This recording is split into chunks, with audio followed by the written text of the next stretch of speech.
¿Tienes una idea clara de cómo afectan los cambios de temperatura a los elementos estructurales? Aquí te lo cuento. Supongamos que existe una estructura en un ambiente donde se va a producir un aumento de temperatura. ¿Esto qué va a producir? Que en los elementos estructurales las moléculas que componen el material se muevan más rápidamente y tiendan a separarse. Y esto a su vez produce que el elemento estructural se expanda o como en algunos libros se menciona, que el elemento se alargue. Y esto a su vez produce esfuerzos internos, deformaciones, también puede producir grietas, fisuras, etc. ¿Y qué variables intervienen en todo este proceso? La primera, el coeficiente de expansión térmica del material. Estoy seguro que si ustedes han usado softwares de cálculo como SAP 2000, ETABS, SAFE, al momento de definir un material, el mismo software les pregunta cuál es el coeficiente de expansión térmica. Esto es debido a que este coeficiente es una propiedad inherente del material. En otras palabras, cada material tiene su propio coeficiente de expansión térmica, que no es más que una medida de cambio, de tamaño, de volumen de un material en respuesta a un cambio de temperatura. Otra forma de tenerlo más claro es que a mayor coeficiente de expansión térmica tenga el material, tendrá una mayor expansión cuando aumente la temperatura.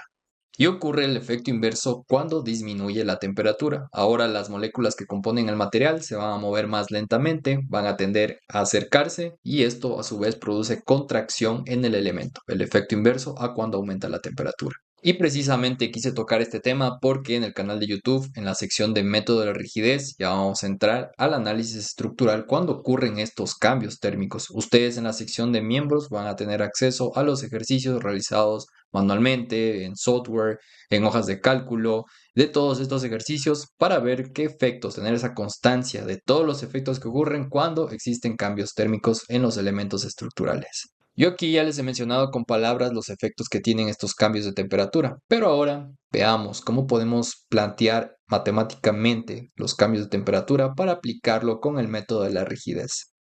Muy importante recordar las variables que intervienen en este proceso. El primero, ya lo mencionamos, el coeficiente de expansión térmica. Una segunda variable en este caso sería la variación de temperatura. Ya podemos deducir que si es positiva, quiere decir que aumenta la temperatura. Eso va a producir expansión en los elementos. Al contrario, si esta variación de temperatura es negativa, podemos deducir una disminución de temperatura y eso produce contracción. También, muy importante, si un elemento tiene un coeficiente de expansión térmica mayor, asimismo estará sometido a una mayor expansión si aumenta la temperatura. Finalmente, realicemos el planteamiento matemático de este tipo de carga. Tenemos el siguiente elemento estructural que está articulado en sus extremos.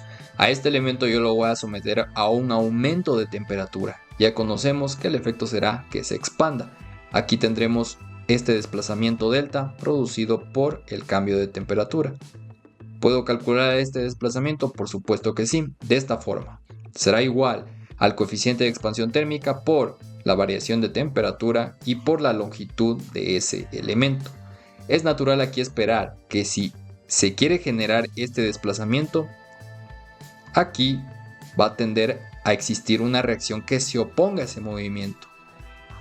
Y a la vez, esta reacción va a tender a que el nodo se vuelva a desplazar en este sentido. Yo quiero ahora calcular cuál sería este desplazamiento que se quiere producir por la reacción de esta carga P. Simplemente tendríamos que recordar que rigidez es igual a una carga axial sobre un desplazamiento. A mí me interesa en este caso el desplazamiento, simplemente despejaría. Desplazamiento es igual a la carga P sobre la rigidez.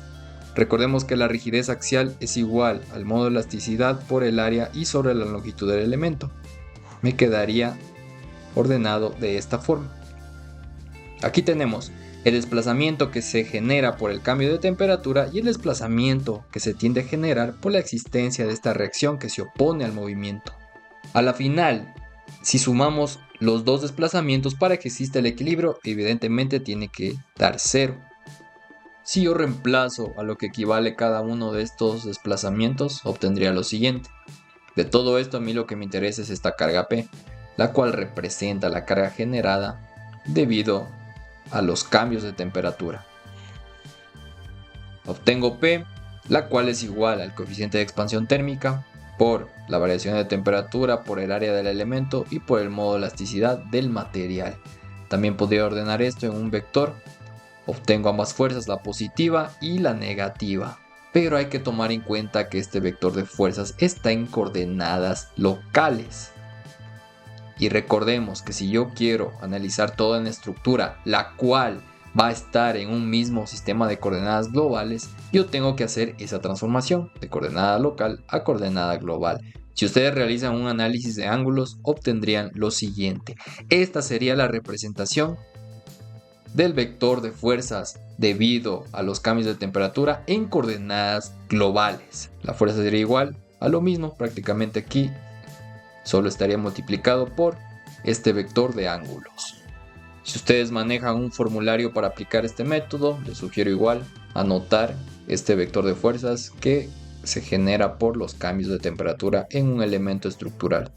En resumen, yo tendría esta fórmula para calcular las fuerzas generadas por cambios de temperatura. Cabe recalcar que yo tendría que ver cada elemento en donde ocurra este aumento de temperatura y en cada elemento tendría que aplicar esta fórmula para después, en función de los grados de libertad aquí, por ejemplo 1, 2, 3, 4, los que estén vinculados a cada elemento, calcular un solo vector, pero ya sumados todos estos vectores de cada elemento. Y después, ¿cómo podría acoplar este vector de fuerzas al planteamiento inicial con el cual hemos resuelto los anteriores ejercicios? Muy fácil, partiendo de lo de siempre, que fuerza es igual a rigidez por desplazamiento.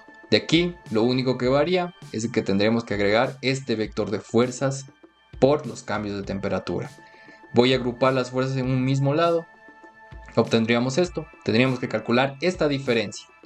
Las fuerzas aplicadas en cada nodo de la estructura menos el vector de fuerzas generado por cambios de temperatura.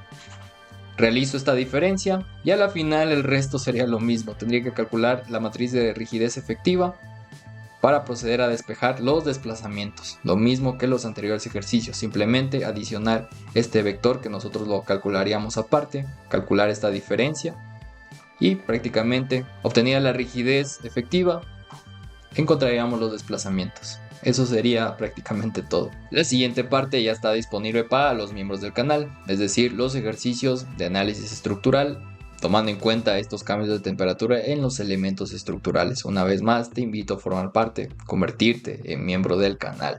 Asimismo, posteriormente vamos a analizar las estructuras, pero ahora con desplazamientos en los apoyos. Incluso podemos representarlo como asentamientos, ya que se generan en los apoyos. Vamos a realizar el planteamiento matemático de eso y asimismo a tener ejercicios de esos ejemplos. Posteriormente, todo el método de la rigidez se va a aplicar también a vigas, a pórticos, tanto cálculos manuales como en hojas de cálculo mediante algún software donde podamos realizar códigos y también softwares de elementos finitos para tener certeza de todo lo que hemos realizado. No olvides suscribirte para estar al tanto de nuevo contenido. Conmigo será hasta la próxima.